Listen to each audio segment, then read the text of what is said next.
లోపల పోయిన తర్వాత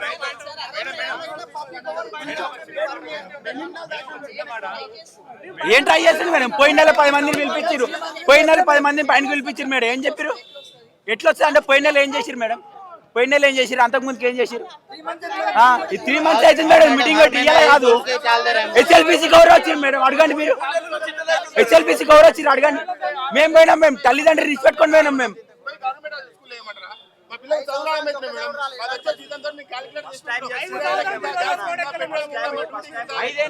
ఫస్ట్ టైం ఈ రోజు రోడ్ ఎక్కినాం మేడం. మేము ఈ రోజు రోడ్ ఎక్కినాం. మేము టీఆర్ఎస్ ఈ రోజు ఎక్కింది రోడ్డు, ఈ రోజు ఎక్కింది మేడం రోడ్డు.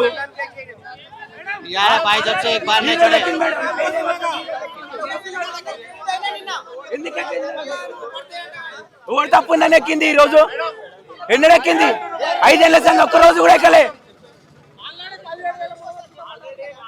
ఎన్డీఆర్ఎఫ్ కూడా పోయినాం మేము. 20 రోజులు, నెల 15 రోజులు ఎస్ఎల్బిసిలా. కమిషనర్ సార్ తోటి సంబంధం లేదంటే అడ్మిన్ సార్ తోటి సంబంధం. ఓకేనా? వీళ్ళు చెప్తారు, వాళ్ళు చెప్తారు అంటే 3 నెలల సంగతి నడుస్తుంది ఈ మీటింగ్. అడ్మిన్ సార్ తోటి మాట్లాడాలి. ఓకేనా? క్లియర్ అయితే బంద్ చేస్తే మొత్తం బంద్ చేయమండి. ఏ రాష్ట్రంలో ఉంది మేడం ఉన్న సాలరీ తగ్గినకే? ఏ రాష్ట్రంలో ఉంది ఉన్న సాలరీ తగ్గినకే? ఎవరికి ఉంది మేడం? ఎస్ఎల్బిసి పనుల 750 మంది లోపలికి పోయి 10 రోజుల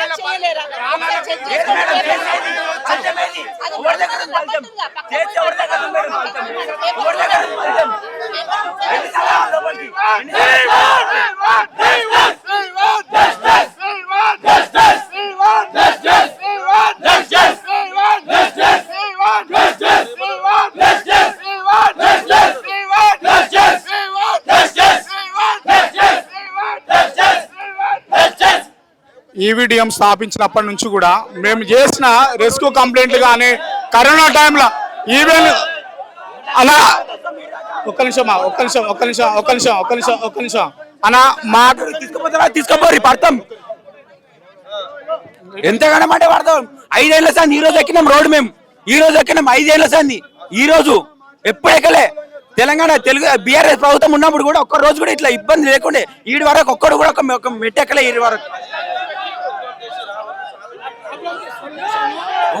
సొల్యూషన్ ఇస్తలేరు. ఎంత పెద్ద పై అధికారులు ఉన్నారు, ఒక్కరు కూడా ఒక సొల్యూషన్ ఇస్తలేరు. ఎందుకు ఇస్తలేరు? దేని గురించి ఇస్తలేరు? ఎంత ఫండ్ వస్తుంది, అది వస్తుంది, ఫండ్ ఇది వస్తుంది, మస్తు చెప్తారు. చెప్పినంత మాత్రం మాకేది ఇంకా తగ్గిస్తారా? ఏ రాష్ట్రంలో ఉంది సార్? ఏ రాష్ట్రంలో ఉంది?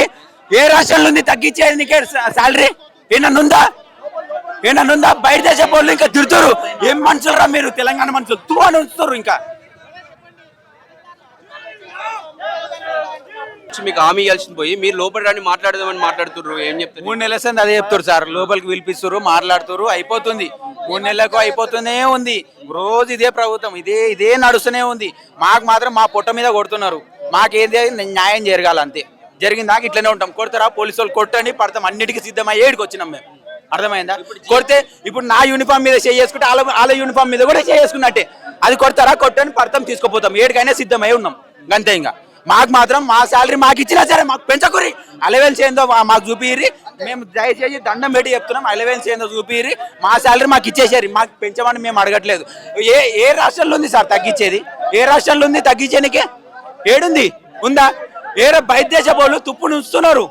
బయట దేశ వాళ్ళు తుప్పు నుంచి, వేరే రాష్ట్ర వాళ్ళు తుప్పు నుంచి, గుజరాత్ మహారాష్ట్ర వాళ్ళు తుప్పు నుంచుతున్నారు. ఏం మనుషులరా మీరు? తెలంగాణ వాళ్ళు ఏం పనికిరారా? చేతగాని కొడుకులా మీరు అని అన్నారు.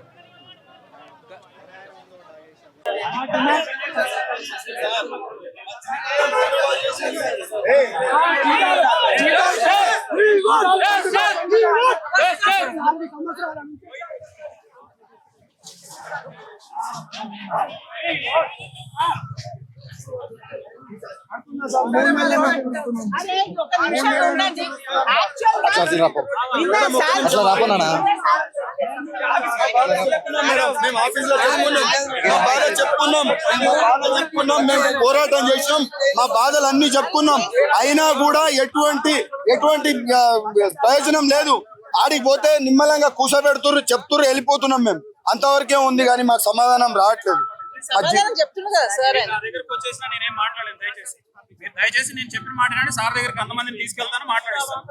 లేదు మీరు మాట్లాడతారంటే 5 నిమిషాలు టైం మేము వెళ్ళిపోతాం. మీ ఇష్టం మీరేం చేసుకుంటా చేసుకోండి. అదే మంచిగా వచ్చి రోడ్డు మీద వచ్చి నిలబడి చేయకపోతే కదా రమ్మని లోపల పంపించు. సార్ సార్ లోపలికి రావద్దా? సార్ రావద్దా? లోపలికి పోతా? నేను చెప్పింది అర్థమవుతుందా? సార్ లోపలికి వెళ్ళాలంటే వీళ్ళు లేవాలి కదా ఇక్కడ. లోపల పోయి కూర్చోండి, మీదే కదా ఆఫీస్.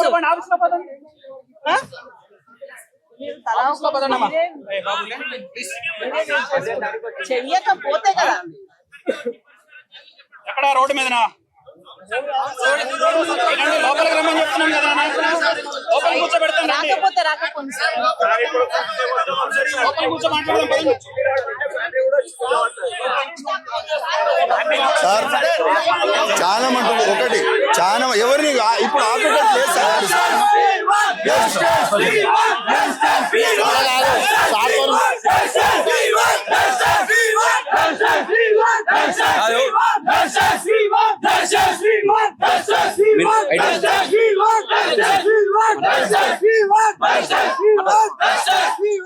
నమస్తే, మనం హైడ్రా ఆఫీస్ ముందు ఉన్నాము. ఇక్కడ మార్షల్స్ అంతా కలిసి ధర్నా చేస్తా ఉన్నారు. మాకు ఇస్తాన్న జీతానికంటే తక్కువ జీతం ఇచ్చారు, దాదాపు 6,000 రూపాయలు మాకు కడిగేసి ఇస్తారు అని చెప్పేసి ధర్నా నిర్వహిస్తా ఉన్నారు.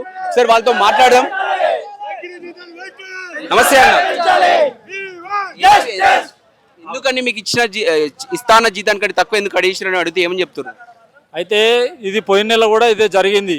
అయితే ఏమంటున్నారు అంటే 2000 ఎక్కడ జీవో ప్రకారమే 19,500 రూపాయలు జీతం ఉన్నది, అదే ఇస్తున్నామని చెప్తారు.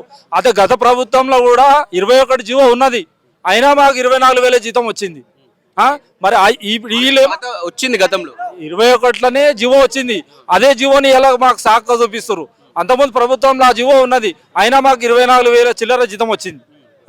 వీళ్ళు ఇప్పుడు వచ్చి ఏం చెప్తారంటే ఇది మీకు 21 ప్రకారం జీవో ప్రకారం అయితే 19,500 రూపాయలే ఉంది, మేము దీన్ని ఇస్తాము. తర్వాత మీరు ఇంతకుముందు జిహెచ్ఎంసీలో వేసిరు కదా, ఆ జిహెచ్ఎంసీ నుంచి 6,000 రూపాయలు మళ్ళీ రిటర్న్ వేపిస్తామని చెప్పి పోయిన నెల చెప్తే మేము ఒప్పుకోలేదు. చెప్పకుండా మళ్ళీ అదే ఏం చేసిరు, ఈ రోజు ఏం చేసిరు, నిన్న మళ్ళీ అదే 17,500 రూపాయలు జీతం వేసిరు. ఏంది సార్ ఇది మళ్ళీ ఎందుకు జరిగిందంటే మళ్ళీ కొన్ని రోజులు ఆగురి ఆ జీతం వేస్తామంటే మేము పని చేసింది జిహెచ్ఎంసీలోకి వెళ్ళి మమ్మల్ని ఈ యొక్క ఈబిడిఎంలోకి ఇళ్ళకు డిఆర్ఎఫ్లో తీసుకొచ్చారు. ఏదైతే జిహెచ్ఎంసీలో ట్రాన్స్పోర్ట్కి వెళ్ళి ఎలక్ట్రిసిటీ డిపార్ట్మెంట్కి వెళ్ళి తీసుకొచ్చే ఈ యొక్క సంస్థను స్థాపించారు ఫస్ట్ విశ్వజిత్ కంపాటి. అయితే అప్పటి నుండి కూడా మేము అన్ని రిస్కులు చేస్తూనే ఉన్నాం. ఏ మనుషులు చనిపోయినా శవాలు నేడికెళ్ళన్నా ఇక్కడ పడ్డరు ఏమైనా అయింది, ఆ శవం కుళ్ళిపోయిన శవాన్ని కూడా ఎత్తుకొచ్చి మేము అంబులెన్స్లో తీసుకొచ్చి ఇచ్చిపోతున్నాం. ఇంత రిస్క్ చేస్తున్నాము. హైడ్రా పేరు జిహెచ్ఎంసీ ఇస్తుందా లేకపోతే హైడ్రానే ఇస్తుంది ఇప్పుడు. అయితే అప్పుడు కూడా మాకు ఈబిడిఎం డిఆర్ఎఫ్ ఇచ్చేది. అయితే జిహెచ్ఎంసీలో ఇది ఒక సంస్థ, ఏది ఇంతకుముందు డిఆర్ఎఫ్ ఒక విభాగంగా ఉండే, ఆ విభాగంగా మాకు 24,000 జీతం ఇచ్చేది. మేనేజర్లకు అయితే 28,000 ఇచ్చేది. అయితే ఇప్పుడు ఏం చేసిరంటే మమ్మల్ని అందరినీ డిఆర్ఎఫ్ అసిస్టెంట్గా వేసేసి 19,500 రూపాయలు ఇస్తాం మీ జీతం, 19,500 రూపాయలు అని చెప్పి చెప్తారు. అయినా మాకు ఇప్పటికీ ఇన్సూరెన్స్ లేదు, ఇంత రిస్క్ డ్యూటీ చేస్తాం. తగ్గింది. ఏదైతే సిరిసిల్ల 1 రూపాయి ఆశ లేదు, జీతం పెరుగుడు లేదు, పోగా ఇంకా 6,000 తగ్గుతున్నది. ఒక ఉద్యోగ భద్రత లేదు, హెల్త్ డిపార్ట్మెంట్ ఇన్సూరెన్స్ లేవు, ఏఈ లేవు. కింద పడ్డా మీద పడ్డా జలాలు వచ్చినా ఏది వచ్చినా గవర్నమెంట్ హాస్పిటల్ పోవటమే. ఈ హైదరాబాద్ ఎక్కడి నుంచో ఊళ్ళ నుంచి వచ్చి బతుకుతున్నాం. ఇక్కడ 1 రూపాయి లేదు. పిల్లగాల స్కూల్లోకి పోదాలంటే 1,000 ఆడ 1,000 కట్టలేక ఈడ చేయలేక డ్యూటీలు చేయలేక ఏడ చేయలేకుండా బతుకుతున్నాము. తగ్గించుకుంటా హాస్పిటల్కి ఇన్సూరెన్స్ ఇస్తాం అంటారు. హైడ్రా వచ్చిన కానీ ఇన్సూరెన్స్ లేదు. మొత్తం రిస్క్ ఆపరేషన్స్, మొత్తం రిస్క్నే. ప్రతి ఎస్ఎల్బీసీకి డబ్బులు ఇస్తాం, ఎస్ఎల్బీసీలో పోతే ఎస్ఎల్బీసీలో మరి పోయినప్పుడు రోజుకు 2,000 ఇస్తాం, అందరితో పాటు అలవెన్సులు కలిసి ఇస్తానన్నారు. పోయి దగ్గర 15 రోజులు ఉండి వచ్చినాం. ఏ రోజు 1 రూపాయి ఖర్చు లేదు. ఆడిపోయినాక పైగా మాదే ఖర్చు, తీసుకుపోవడం తీసుకురావడం ఫుడ్ ఒకటే ఆడ ఖర్చు. అక్కడ కష్టాలు పడ్డా నష్టాలు పడ్డా జ్వరాలు వచ్చినా గవర్నమెంట్ హాస్పిటల్ తప్ప ఎక్కడ ఏమీ లేదు. ఇక్కడికి వచ్చిన తర్వాత కూడా ఇదే ప్రాసెస్, ఇదే లెక్కలు, ఎక్కడ ఏ లెక్కలు ఏ వ్యవహారాలు లేకుండా ఇదే జీవితం పెట్టుకొని ఇంకా మమ్మల్ని మభ్య పెట్టాలని జీతాలు తగ్గించి మభ్య పెడుతున్నారు తప్ప ఇంకా మాకు భద్రతను కల్పించట్లేదు. ఇంకా కమిషనర్ సార్ మా దగ్గరికి రాలేదు. అడ్మిన్ సార్ అడిగితే అడ్మిన్ సార్ మీకు చేపిస్తాము, హైడ్రా నుంచి ఇదే లెక్క ప్రకారం వేస్తాము, మీ జీవో ప్రకారమే వేస్తాము. ఇప్పుడు మీ జిహెచ్ఎంసీ నుంచి హైడ్రాకి వచ్చింది కాబట్టి ఆ జీవో వచ్చిన మాట్లాడు ఎప్పుడు వస్తాడు ఏది ఇస్తారని హామీ ఇస్తలేరు. ఇస్తారని చెప్తారు కానీ ఇస్తలేరు. సమస్య తెలుసా రంగనాథ్? తెలుసు, పలుసార్లు వచ్చి మాట్లాడినాము, 2-3 సార్లు వచ్చి మాట్లాడినాము, చెప్పినాము, మాట్లాడదాము చేస్తామని చెప్పేసి మొన్నటిసారి వస్తే పాత జీతం వేసారు. ఈ నెల కూడా వచ్చి కంపల్సరీ మీకు పాత జీతమే వస్తుంది, జీతం ఏమో తగ్గదని హామీ ఇచ్చి నిన్న కొత్త జీతం వేసిర్రు. ఎందుకు వేసిరానంటే మేము జిహెచ్ఎంసీతో మాట్లాడుతున్నాం, టైప్ అవుతున్నాం, అది కత్తి మీద 6,000 వస్తుంది చేస్తుంది అని అంటారు. కానీ హామీ లేదు. ఆ జిహెచ్ఎంసీని అడిగితేనేమో జిహెచ్ఎంసీలో సమాధానం లేదంటారు, దీనికి సమాధానం లేదు. ఇంకా వస్తుందని మభ్య పెడుతున్నారు తప్ప వేరేది ఏం లేదు. మాకు ఖచ్చితంగా డ్యూటీ జాబ్ భద్రత కావాలి, ఇన్సూరెన్సులు కావాలా, మాకేందన్నది మా భద్రత ఫ్యామిలీకి కానీ అన్నిటికీ మాకు ఎవిడెన్సులు కావాలి. కాలము అన్ని తీగలు ఉంటాయి, అన్ని ఉంటాయి, డ్రైనేజ్ ఉంటది. ఆ పిల్లగాడు మొన్న చెట్లు పోయిపోతే పోయేది లేదు. ఆ మనిషి చెయ్యి ఇరిగింది. మొత్తం సొంత డబ్బులు పెట్టి ఖర్చు పెట్టి చేసుకుంటూ 1000 ఎక్కడ ఏ హాస్పిటల్ పోయినా కానీ 1000 ఇక్కడ ఇచ్చే జీతాన్ని తగ్గట్ట ఇంట్లో కాంచి అమ్మ నాయన బతకని ఇక్కడ కష్టం ఉంది. వాళ్ళ కాంచి వచ్చి మేము బతికి మేమేదో ఆడవాళ్ళని బతికిద్దామని చూస్తే వాళ్ళు ఇక్కడికి వచ్చిన తర్వాత మమ్మల్ని బతికిచ్చే రోజులు వచ్చినాయి. ఇక్కడ మేము హైదరాబాద్ వచ్చి ఊరు రోజులు పెట్టి వచ్చి ఎక్కడి నుంచి వచ్చి ఈడ బతుకుదామంటే ఈడ బతికేది లేకుండా వాళ్ళు మమ్మల్ని సాదుతురు కానీ మిమ్మల్ని వాళ్ళని సాదేటట్లేదు. ఎక్కడైనా సరే ఎక్కడైనా ఏది లేదు సార్. జీతం పెరుగుతుందని ఆశ ఉంటుంది కానీ తగ్గిస్తే అసలు ఆ జీవితాలు ఏందో అర్థమవుతలేదు. ఇంటికాడ పిల్లల్ని వదిలిపెట్టుకొని పోదామంటే ఊరు వదిలిపెట్టి వచ్చినాం, మంచి చెడుతో వచ్చినాం. పిల్లలు ఇంటికాడ తినే పొజిషన్ కూడా లేదు. ఖర్చులు రెంట్లే పొజిషన్ లేదు సార్. జీతాలు ఒక్కొక్కరు జీతాలు కానీ లేదు. 2-3 పిల్లలు ఉన్నారు ఒక్కొక్కళ్ళు. వాళ్ళ స్కూల్ ఫీజులు ఏంది, ఇల్లుకి రెంట్లు ఏంది, తిండి ఏంది, ఫుడ్ ఏంది, ఈ 17,500 ఏంటి సరిపోతాయి సార్. పరిస్థితులు ఏమి అర్థమయ్యేటట్లేదు. 8 గంటల డ్యూటీ, ఒక్కోసారి ఏమన్నా రిస్క్లో ఉన్నప్పుడు ఎక్కువ అవుతుంది. అది మీకు పెద్ద పట్టించుకోము. ఎక్కడ ఉంటే అక్కడ ఏ రిస్క్ ఉంటే అక్కడ పోయి ఇప్పుడు వేరే కాడ ఉందనంటే ఇక్కడ నుంచి ఎమ్మటే వెళ్ళిపోతాం పోతూనే ఉంటాం, వస్తూనే ఉంటాం. డ్యూటీల కాడ ఏ రోజు ఇబ్బంది పడలేదు సార్. ఇప్పుడు 24 అవర్స్ నువ్వు ఎప్పుడు రమ్మంటే అప్పుడు పోతూనే ఉంటావు, చేస్తూనే ఉంటావు. ఏ రోజు ఇబ్బంది పడలేదు డ్యూటీలో. మాకు ఇది చేపిస్తారు, అది చేపిస్తారు, ఇంకా చెప్పినా చేయనికి రెడీ ఉన్నాం. కానీ మాకనేది మా కడుపులు కొట్టకుండా మా బాధ్యత ప్రకారం మా జీతాలు పెంచే ప్లాన్ చేయండి, కానీ తగ్గించే ఉపాయాలు అయితే చేయమాకండి. ఇప్పుడు ఎంతసేపు అవుతుంది? ఎంతమంది ఉంటారు మీరు హైడ్రా మొత్తం ఎంప్లాయీస్? 2000 మంది. ఇంత మార్షల్ అందరు కలిపి ఎక్స్ట్రా ఉన్నారు. ఇప్పుడు కొత్త వాళ్ళని తీసుకున్న కానీ మా పాత కొత్తగా వచ్చిన ఇప్పుడు మన రీసెంట్గా రిక్రూట్ అయిన వాళ్ళు 1 మార్కు 2 మార్కులు జాబులు తగ్గిన వాళ్ళని తీసుకున్నారు. వాళ్ళకి ఇవాళ వచ్చిన వాళ్ళకి ఏమో మేనేజర్ ప్యాకేజ్ 20,000 22,000 జీతం ఇస్తారు. మేము గత 30 సంవత్సరాల నుంచి చేసిన వాళ్ళకేమో అదే పాత జీతాలు కొత్త జీతాలు ఇస్తారు. ఎంతసేపు అవుతుంది? బయట ఏమైనా అధికారులు వచ్చి మాట్లాడుతున్నారు, పైకి రమ్మని చెప్పేసారు. మాకేది ఇక్కడ మీడియా ముందుకు వచ్చి మాట్లాడమని అంటారు. మేము పైకి పోవట్లేదు. ఏదన్నా మాకు మీడియా ముందు రావాలి, మీడియా ముందు వచ్చి మాట్లాడమని చెప్తున్నాం. బయటకు వచ్చి చెప్పాలని అంటారు. వాళ్ళేమో లోపలికి రారంటారు. లోపలికి కాదు, లోపల మాట్లాడుతుంటే వీడికి వచ్చి చెప్పండి, మాకు ఏదున్నా మీడియా ముందు అందరి ముందులో చెప్పండి అని చెప్పేసి అంటున్నాం. హైడ్రా వచ్చిన తర్వాత హైదరాబాద్ ఆస్తులను కాపాడుతున్నారు. మమ్మల్ని ఏమో రోడ్డు మీద వేస్తుంది హైడ్రా ఇల్లు. కమిషనర్ గారిని మేము ముఖ్యంగా వేడుకునేది ఒకటే, దీనికి చైర్మన్ కూడా రేవంత్ రెడ్డి. కాబట్టి రేవంత్ రెడ్డి గారు మా ఆలోచన చేయాలి, మా పరిస్థితిని ఆలోచన చేసి మాకు ఇంకా జీతాలు ఏమైనా పెంచి ఇవ్వాలి తప్ప ఉన్న జీతాలను తగ్గివద్దని చెప్పి మేము కమిషనర్ గారిని కోరుతున్నాం, రేవంత్ రెడ్డి చైర్మన్ గారిని కూడా కోరుతున్నాం ఈ విషయం మీద. డిఆర్ఎఫ్లో 2018 నుంచి వెళ్ళి డిఆర్ఎఫ్ సంస్థ ఏర్పాటైన కాంచెల్ నేను డ్యూటీ చేస్తున్నా. అప్పుడున్న నోటిఫికేషన్లో మమ్మల్ని డ్రైవర్గా తీసుకున్నారు. నా డిగ్రీ క్వాలిఫికేషన్ తోటి నేను డ్రైవర్గా జాయిన్ అయినా. ప్రజెంట్ డ్యూటీ కూడా అదే చేస్తుండే. గత కొన్ని రోజుల నుంచి వెళ్ళి ఏమైందంటే అప్పుడున్న విశ్వజిత్ ఐపీఎస్ కంపార్టీ సార్ ఎవరైతే ఉన్నారో ఆయన ఏ రోజు కూడా మాకు జీతాలు తగ్గకుండా 5వ తారీఖు లోపల జీతాలు వేసే హామీ ఇచ్చి మాకు జీతాలు వేసిండు. ఈ రోజు హైడ్రా ఏర్పాటైన తర్వాత మాకు ఏ రోజు కూడా మాకు జీతాలు సరిగా రాలేదు. అది కాకుండా 17,500 రూపాయలు జీతం వేస్తుంటే మేము ఏడా బతకాలి, సావాలన్నా బతకాలన్నా. ఇప్పుడు సీఎం రేవంత్ రెడ్డి సార్ కిందనే మన కమిషనర్ సార్ ఉన్నాడు. ఇప్పుడు ఆ సార్ ఉన్నప్పుడు మాకు జీతాలు పెంచే ఉద్దేశంతో మాట్లాడాలి తప్ప తగ్గించే ఉద్దేశం ఆయనకి ఎందుకు వచ్చింది?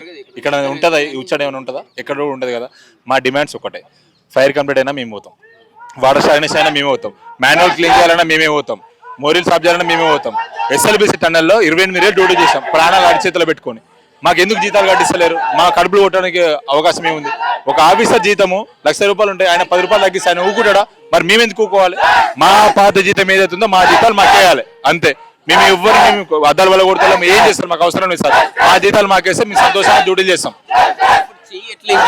డ్యూటీలో విధులు నిర్వహిస్తున్నప్పుడు చెట్టు కట్ చేసే క్రమంలో వెనకాల పర్సన్ చెట్టు పట్టుకున్నప్పుడు మిషన్ ద్వారా నేను చెట్టు కట్ చేస్తున్నా, అది మిస్ అయ్యి కింద పడడం వల్ల నా చేయి మొత్తం డిస్ప్లే కట్ అయిపోయింది. నేను 1 మంత్ అవుతుంది, ఇప్పటి వరకు కూడా ఏ ఆఫీసర్ స్పందించలేదు, 1 రూపాయి కూడా కట్టలేదు. డబ్బులు గవర్నమెంట్ ఎవరు ఇవ్వలేదు, నేనే సొంతంగా డబ్బులు పెట్టుకున్నాను. నేను డ్యూటీలో జరిగింది కదా, డ్యూటీలో జరిగింది కాబట్టి ఏం పట్టించుకోలేదు, లీవ్స్ మాత్రం శాంక్షన్ చేశారు. ట్రీట్మెంట్ పైసలు డబ్బులు ఏమి రూపాయి కూడా ఎవరు కూడా నాకు పెట్టుకోలేదు ఇప్పటి వరకు కూడా. అన్ని ప్రశ్నలు నాయే పెట్టుకున్నాను నేను. 1 అవర్లో నాకు ఎంత 15,000 రూపీస్ అయినాయి హాస్పిటల్లో. Pillar number 1 and 2 pillar number దగ్గర నెల జీతం కూడా రాలేదు. నేను అడ్మినిస్ట్రేషన్ సార్ని కలవడం జరిగింది. ఆయన ఏం చెప్పిండు, ఆ లీవ్స్ అయితే పెట్టుకో బాబు, శాంక్షన్ చేద్దామని చెప్పిండు. ఆ లీవ్స్ కూడా 1 వీక్ ఇచ్చిండు, అయిపోయింది. ఇప్పుడు మళ్ళీ నేను డ్యూటీ పోతున్నా వస్తున్నా. ఇంకా 1 మంత్ రెస్ట్ తీసుకోమని చెప్పారు. చెయ్యి డ్యామేజ్ ఉన్నా కూడా అట్లానే డ్యూటీ పోతున్నా నేను. డ్యూటీకి రమ్మని చెప్తున్నారు, పోతున్నా నేను డ్యూటీకి. ఇంతమంది కూర్చున్నారు, లోపల రాని మాట్లాడతాం. మీకు బయటకు వచ్చి ఒక హామీ ఇవ్వలేకపోతాడా కమిషనర్?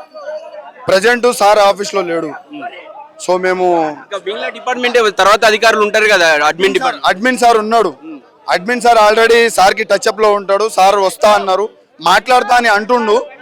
కానీ అది మాట్లాడి ఒకవేళ నిర్ణయం మాకు అనుకూలంగా అనిపిస్తే ఓకే, మాకు న్యాయం జరిగితే ఓకే, మాకు అన్యాయం జరిగితే మాత్రం మళ్ళీ ముందు మీ చెప్తా ఉంటే వాళ్ళు చాలా సార్లు మాట్లాడిర్రు, చేసిర్రు 2-3 నెలల నుంచి కూడా, కానీ రెస్పాన్స్ అయితే లేదు.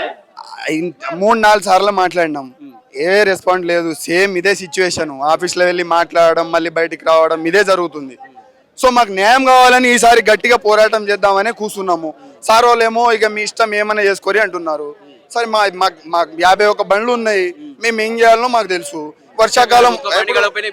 వర్షాకాలం ఉన్నది. ఇప్పుడు ఇక్కడతోనే అయిపోలేదు, ఇక్కడతోనే అయిపోయిందని అనుకుంటున్నారు ఆఫీసర్స్. అది కాదు, ఇంకా చాలా ఉంది. మాతోని పని వచ్చేటి చాలా ఉంటాయి. ఇప్పుడు ఇమ్మీడియట్లీ రిక్రూట్మెంట్ చేసుకొని పని చేసేటోళ్ళకి అయితే రాదు, మాకు వస్తుంది పని. మాకు ప్రతి ఒక్క రెస్క్యూ మేము చేస్తాము, ప్రతి ఒక్క ట్రీఫాల్ చేస్తాము. మా ప్రాణానికి పణం పెట్టి మేము ప్రతి ఒక్క పనికి ముందుంటాం మేము. కానీ మాకు ఎటువంటి సెక్యూర్ లేదు. దానికోసం అదే దెబ్బలు తగిలినాయి, ఒక్కొక్కరికి తలకాయ పలినాయి, దెబ్బలు తగిలి చేయిరిగిన వాళ్ళు ఉన్నారు, చాలా ప్యాచర్స్ ఉన్నారు మాకు. ఇంకొకటి ఏజ్ అయిపోయిన వాళ్ళు చాలా మంది ఉన్నారు దీంట్లో. వాళ్ళని కూడా తీసేయడం జరుగుతుంది. అట్లాంటివి ఏమైనా జరగకుండా ఉండడానికే ముందు జాగ్రత్తగా మేము చర్య తీసుకోవడం జరుగుతుంది. ఏ డిపార్ట్మెంట్ నుంచి మీకు ఐడియా తీసుకొచ్చింది? మాది ఇంతకు ముందు డైరెక్టర్ ఆఫ్ జిహెచ్ఎంసీ ఉంటుండే. జిహెచ్ఎంసీ నుంచి ఏం చేశారంటే దీంట్లో 6 నెలలు ట్రైనింగ్, పాతోళ్ళు 15 సంవత్సరాలు వర్క్ చేసిన వాళ్ళు ఉన్నారు, దీంట్లో ఎక్స్పీరియన్స్ పర్సన్స్ ఉన్నారు. వాళ్ళు ఏం చేశారంటే వాళ్ళు జిహెచ్ఎంసీ నుంచి మన అప్పుడు పాత కమిషనర్ విశ్వజిత్ కంపాటి సార్ ఉండే, సార్ ఇక్కడ కొంతమందిని తీసుకున్నారు. ఆ గవర్నమెంట్ ఉన్నప్పుడేమో దాన్ని director of enforcement vigilance disaster management ఉండే. దాన్ని ఏం చేసారు ఇప్పుడు మన హైడ్రాగా మార్చి వాళ్ళు జిహెచ్ఎంసీ నుంచి వచ్చిన వాళ్ళను డైరెక్టర్ ఆఫ్ ఎన్ఫోర్స్మెంట్ విజిలెన్స్ నుంచి మళ్ళీ హైడ్రాగా తీసుకున్నారు. ఇప్పుడు అక్కడ ఉన్న శాలరీ వేరే, అక్కడ నుంచి మళ్ళీ ఈడికి వచ్చేసరికి శాలరీ కంప్లీట్లీ తగ్గిపోయింది. మాకు 17,300 రూపాయలు వస్తున్నది. మేము 24 hours by 7 అడుగుతా ఉన్నారు అంతా ఎంప్లాయీస్. వీళ్ళంతా మాకు ఏదైనా జీతం పెరుగుతుంది కానీ తగ్గుతుంది ఎక్కడన్నా. మీకేమో గతంలో జిహెచ్ఎంసీలో ఉన్నప్పుడు 24,000 ఇచ్చిర్రు, ఇప్పుడు ఏమో తగ్గింది అని చెప్పేసి అడుగుతా ఉన్నారు. దీనికి సంబంధం అదే చెప్తున్నా, దానికి జీతం తగ్గిన గురించే చెప్తున్నా. గతంలో మాకు జీతం మంచిగానే వస్తుండే. ప్రతి నెల 3వ తారీఖు మాకు శాలరీ పడుతుండే. మాకు ఎటువంటి ఈ ఆఫీస్ మెట్టు కూడా ఎక్కలే మేము. ఇప్పుడు ఏనాడు కూడా మేము ఒక్క రోజు కూడా ఈ ఆఫీస్ మెట్టు ఎక్కలేదు, ఇట్లా కూర్చోలే. అంత మంచిగా చూసుకున్నాడు విశ్వజిత్ కంపాటి సార్ మమ్మల్ని. కానీ ఈ ప్రభుత్వం వచ్చిన తర్వాత మాకు శాలరీస్ అనేది తగ్గిపోయినాయి. దానికి కరెక్ట్ సమాధానం మాకు దొరకట్లేదు. గట్టిగా అడిగినాము, గట్టిగా అడిగినా కూడా సార్ వాళ్ళు ఏమంటున్నారంటే మాట్లాడదాం, మేము గవర్నమెంట్ దగ్గర డబ్బులు లేవు, మేము మాట్లాడతాం, మేము చేస్తాం అంటున్నారు. సో మా దగ్గర రంగనాథ్ సార్ చేయవచ్చు, సార్ దగ్గర అధికారం ఉందని మేము అధికారం ఉందని ధైర్యంతో మేము ఇక్కడ ఉన్నాం. అరే మాకు ఇంతకు ముందు కమిషనర్ సారు విశ్వజిత్ సార్ ఉన్నప్పుడు ప్రతిదానికి అక్కడ జిహెచ్ఎంసీ ఆఫీస్కి వెళ్తుండే. ఇప్పుడు ఏమైందంటే సార్ మాకే ఇక జిహెచ్ఎంసీ నుంచి లేకుండా మాకు ఏది లేకుండా కమిషనర్ సార్ మాకే డైరెక్ట్ గా ఏదున్నా సార్ డైరెక్ట్ మాట్లాడతాడు, డైరెక్ట్ కన్సల్ట్ చేస్తాడు అని చెప్పేసి ఉద్దేశంతో ఉన్నాం మేము. ఆశలో ఉండే ఆ ఆశలన్నీ ఆవిరైపోయినాయి. ఇప్పుడు అది బయటికి ఇప్పుడే లోపలికి వచ్చిండు చెప్పలేం. సార్ రావచ్చు, లేకపోతే మమ్మల్ని తీసుకుపోయి మాట్లాడవచ్చు, ఏదైనా జరగవచ్చు. మీరు లోపలి రండి మాట్లాడదాం. ఇవరికి చాలా సార్లు మాట్లాడిరంట కదా, అప్పుడు కూడా వినలేదట కదా? అనేక సార్లు అధికారులకు విన్నవించినా కానీ దున్నపోతు మీద వర్షం ఏ రకంగా అయితే పడుతుందో స్పందించదో అదే పద్ధతుల్లో ఈరోజు ప్రభుత్వం ఆలోచన చేస్తూ ఉంది. ఏమాత్రం పట్టించుకోవట్లేదు. వీళ్ళంతా అనేక విపత్తులు వచ్చినప్పుడు వాళ్ళ ప్రాణాలను పణంగా పెట్టి అనేక సేవలు అందించినటువంటి కాంట్రాక్ట్ అండ్ అవుట్సోర్సింగ్ ఎంప్లాయీస్ని ఏమాత్రం ప్రభుత్వం పట్టించుకోవడం లేదు. అందుకోసం తప్పకుండా ఉద్యోగ భద్రత కల్పించాలి. వీళ్ళకి ఏవైతే జీతాలు పెంచేది పోయి తగ్గించారు. ఇది ఎంత ఘోరం అంటే పెంచేది పోయి తగ్గించారు. ఇప్పుడు ఉన్నటువంటి ప్రస్తుతం ఉన్నటువంటి ధరలేమో ఆకాశాన్ని అంటుతున్నాయి, వీళ్ళ జీతాలేమో ఇంకా తగ్గించే పరిస్థితి ప్రభుత్వం తీసుకొస్తుంది. అందుకోసమే తప్పకుండా వీళ్ళ యొక్క వేతనాలు పెంచాలి, ఉద్యోగ భద్రత కల్పించాలి, వీళ్ళకి ప్రభుత్వం అండగా నిలబడాలని చెప్పేసి ప్రభుత్వాన్ని వచ్చిండు. కనీసం బయటకు వచ్చి ఇంతమంది ఎందుకు కూర్చురు అని అడిగే ప్రయత్నం కూడా చేస్తారు. ఏ మాత్రం ప్రయత్నం చేయట్లేదు. వాళ్ళ కింద అధికారులకు చెప్తున్నారు, కింద అధికారులు అని చెప్పి ఏదో మాయమాటలు అంటే ఈ రోజు అదే కింద అధికారులకు చెప్పి మాయమాటలు చెప్పి కాలం వెళ్ళే ప్రయత్నం చేస్తున్నారు. అది కాదు, తప్పకుండా చర్చలకు విలువాలి, శాంతియుతంగానే తప్పకుండా వీళ్ళ సమస్యల పరిష్కారం కోసం ప్రభుత్వం ముందడుగు వేయాలని చెప్పి మేము డిమాండ్ చేస్తున్నాం. మేము contract and outsourcing employees union గా మేము ఇదే డిమాండ్ చేస్తా ఉన్నాం. ఇప్పుడు గతంలో కూడా మాట్లాడిరు అన్నారు, అప్పుడే మరి ఏమన్నాడు? ఇప్పటి వరకు గత ప్రభుత్వం కానీ ఎంతమందికి ఎప్పుడైనా సరే నేను పుట్టముందు ఎప్పటి నుంచి అయినా మీరు లేదు, మేము నోటిఫికేషన్ తీసుకొని వచ్చేసాం. 2020 వచ్చాను. లేదు హైదరాబాద్ పాత 2020లో వచ్చాను నేను. ఏ ప్రభుత్వం అన్న జీతం పెంచంగా చూసాం కానీ తగ్గడం అంటే మా బాధాకరం. ఇది మేము వచ్చేసి 70 కిలోమీటర్కి వెళ్ళి వస్తాము. మాకు అసలు జీతాలు సరిపోవు. 17,000 అంటే ఇంకా నీట్గా ఉండాలి కాబట్టి మాకు జీతాలు సరిపోవు. మా జీతాలు మాకు కావాలి. మా డిమాండ్స్ ఏం లేవు. మా పాత జీతం మాకు ఇచ్చి ఇంకొక 7,000 రూపాయలు, ఇంకొక 5,000 కూడా యాడ్ చేసి మాకు ఎలాంటి బాధ్యత లేదు. ఆర్జోసీ అలాంటి హాస్పిటల్ కూడా మాకు అన్ని కల్పించవలసిందిగా కోరుతున్నాను. లోపలికి వచ్చి మాట్లాడురు అని చెప్పేసి ఇంతకుముందు ఒక అధికారి వచ్చి చెప్పిండు. గతంలో మాట్లాడితే కూడా ఇన్లేదంట కదా సార్, 3 నెలలు చెప్తున్నాడు. లోపలికి పోయినాం అనుకోని ఇంతమంది రానియరు, మీకు తెలియదు ఏముంటుంది. ఇంతమందితో మాట్లాడతారా, ఒక్కరిద్దరు మాట్లాడుతూ టార్గెట్ చేస్తారు, ఓపెన్గా టార్గెట్ చేస్తారు.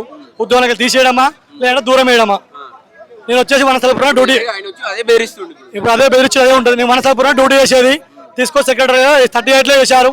సార్ నాకు లాంగ్ అవుతుంది, నేను డ్యూటీకి ఇబ్బంది అవుతుంది, మా డాడీ హ్యాండిక్యాప్ అని చెప్పాను. నేను ఇష్టం ఉంటే డ్యూటీ లేకపోతే లేని పని చేయన్నారు. ఏదో పట్టుదల కోసం చేస్తున్నాను. మాకు మాత్రం మా డిమాండ్స్ అదే, మా జీతం మాకు కావాలి, ఒక 5,000 పెంచాలి. ఓకే ఇప్పుడు ఈ నుంచి అటు లోపలికి పోయిండు కమిషనర్. కనీసం మీరు ఇక్కడ ఏమైంది, ఏం ఇబ్బంది అని తెలుసుకునే ప్రయత్నం కూడా, బయటకు వచ్చి మాట్లాడే ప్రయత్నం కూడా చేస్తలేడు కదా. ఏమంటారు? ఇక మనం ఆఫీస్ సార్కు తెలుసా తెలియదు, మనం తెలియదు ఎట్లా చెప్తాం. మనం ఇప్పుడే ఆల్రెడీ ఇన్ఫార్మ్ చేసినాం, కమిషనర్ కి చేసినాము, లోపలికి వస్తే మాట్లాడతా అని చెప్పి మేము వస్తారేం, వెయిట్ చేద్దాం. మన అయ్యేదేం లేదు, వెయిట్ చేద్దాం. వెయిట్ చేస్తాం. ఎంతసేపు అవుతుంది మీరు ఇప్పుడు ధర్నా చేయబట్టి? 9:30కి వచ్చాం. మనం 30 వరకు మాకు టిఫిన్లు ఏం చేయలేదు, ఇక్కడే ఉన్నాం. మనుషులు ఇక్కడే ఉంటాం. ఓకేనా? ఏటీవీ ఉన్నప్పుడు 1 తారీఖు నుంచి 5 తారీఖు లోపల జీతాలు పడేది మాకు. గత కాంగ్రెస్ ప్రభుత్వం వచ్చినాక జీతాలు మాత్రం లేటుగా పడుతున్నాయి. పోయిన నెల అంతకుముందు జీతము 1 తారీఖు రావాల్సిన జీతం 25 తారీఖు వేశారు. మొన్న 1 తారీఖు నుంచి 5 తారీఖు రావాల్సిన జీతం మొన్న 16 తారీఖు వేశారు. ఆ జీవో అని చెప్పారు కానీ మాకు ఇంటికాడ వెళ్ళట్లేదు. మాకు కొంచెం మా జీతాలు మాకు ఇచ్చి ఇంకొక 5,000 రూపాయలు పెంచవలసిగా కోరుతున్నాం ఆఫీసర్లు.